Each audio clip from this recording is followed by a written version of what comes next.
Narayana coaching centres અમદાવાદે JEE Main 2026માં અતિ ઉત્તમ પ્રદર્શન નોંધાવ્યું છે.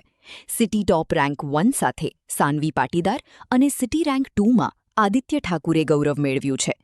સાનવી પાટીદારે માત્ર અમદાવાદ સિટી ટોપર તરીકે જ નહીં પરંતુ ગુજરાત રાજ્યની ગર્લ્સ ટોપર તરીકે પણ ગૌરવ મેળવ્યું છે, જે સંસ્થા માટે ગર્વનો વિષય છે. ટોપ 500 અને ટોપ 1000 ઓલ ઇન્ડિયા રેન્કમાં મજબૂત પ્રતિનિધિત્વ તેમજ 95+ મેળવનાર વિદ્યાર્થીઓની નોંધપાત્ર સંખ્યા નારાયણા અમદાવાદની શૈક્ષણિક ઊંડાણ અને સતત ગુણવત્તાનો પુરાવો આપે છે. ઉપરાંત 2 વિદ્યાર્થીઓએ વિષયવાર 100% પ્રાપ્ત કરીને વિષય નિપુણતા તથા પ્રશિક્ષણ પર મજબૂત પકડ દર્શાવી છે. તુષાર પારેખ છે અને હું આ ક્ષેત્રમાં છેલ્લા 34 વર્ષથી કાર્ય કરું છું. હાલ હું નારાયણાના ઝોનલ ડાયરેક્ટર તરીકે સેવા આપું છું ગુજરાત રાજ્યમાં. એનું ફાઇનલ રિઝલ્ટ બંને એટેમ્પ પછી ગઈકાલે પબ્લિશ થયું છે અને આ રિઝલ્ટની અંદર અમદાવાદ સેન્ટરના બાળકોનું જે પરિણામ આવ્યું છે એમાં 180 બાળકો જે અપિયર થયા છે એમાં 31 બાળકો જે છે એ 99%થી ઉપર આવ્યા છે. અને ઉપરથી રિઝલ્ટની વાત કરીએ તો સાનવી પાટીદાર જે સિટી ટોપર અને એઝ વેલ એઝ ગુજરાત સ્ટેટમાં ગર્લ્સ ટોપર તરીકે એનું પરિણામ આપણે આવ્યું છે અને એમની સાથે જ આદિત્ય ઠાકુર જે છે એ સિટી રેન્ક 2 છે. આ બાળકો જે છે એની ઉપરાંત 5 બાળકો એવા છે કે જે લોકોએ 4 બાળકો એવા છે કે જે લોકોએ પહેલા 500માં સ્થાન પ્રાપ્ત કર્યું છે અને ઓવરઓલ 6 બાળકોએ પહેલા 1000ની અંદર સ્થાન પ્રાપ્ત કર્યું છે. ઓવરઓલ ગુજરાતની વાત કરીએ તો 64 બાળકોએ 99 ઉપર પર્સન્ટાઇલ આવ્યા છે અને 13 બાળકો પહેલા 1000માં અને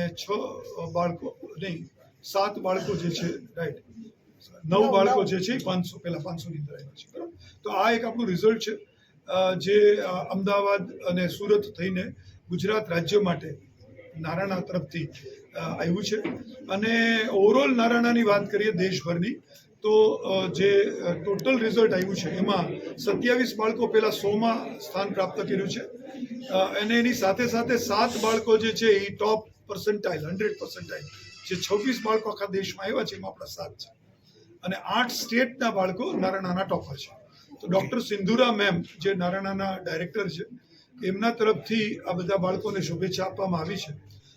सानवी पाटीदार है, मैं नारायणा में 11 से पढ़ रही हूँ और नारायणा ने मेरी प्रिपरेशन में बहुत हेल्प की है.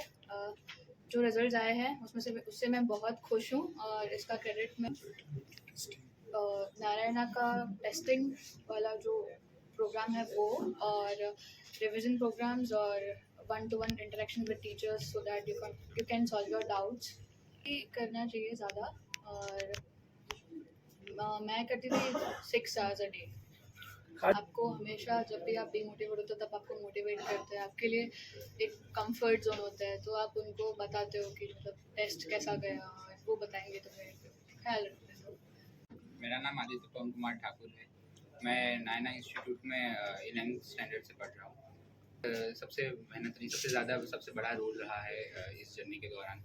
तो जिस तरीके से उन्होंने सपोर्ट किया है लगातार और आगे तो JEE एडवांस देना है और आगे करियर में IIT Bombay computer science pursue करना है. तो मतलब जितना टाइम घर पे मिल पाए उतना कर लेना चाहिए, नहीं तो बाकी तो इंस्टीट्यूट आके जितना हो रहा है वो तो डेली सेम करते ही हैं. क्या